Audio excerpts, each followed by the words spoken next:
Hey everyone, welcome back to our channel Quick Guide. Today in this video, I'm gonna show you guys how to log into your Santander Bank or your Santander online banking. Santander Bank is available in different countries and depending upon which country you are on, you need to open up different websites. So first of all, open up your web browser and if you are in UK, search for, just type in santander.co.uk and just hit the enter.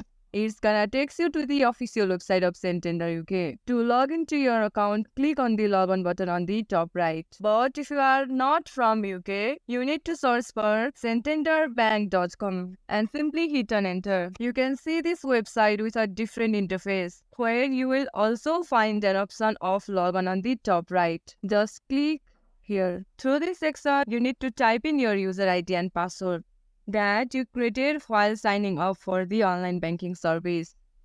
Similarly, in the case of UK, just click on login button. You need to type in your personal ID and instead of password, you need to type the security key. If you are using your personal computer, just click on remember personal ID. Or if you are using public computer, just click on I'm using a public or shared device and just click on login button. You will able to log into your Santander mobile banking. In case if you just forgot your password, just click on forgotten detail. From here, you will be able to recover your password. So this was the easy video and I hope you guys liked and found this video helpful. If you did, be sure to give this video a thumbs up. I'll see you guys in the next video. Thank you for watching. Bye bye.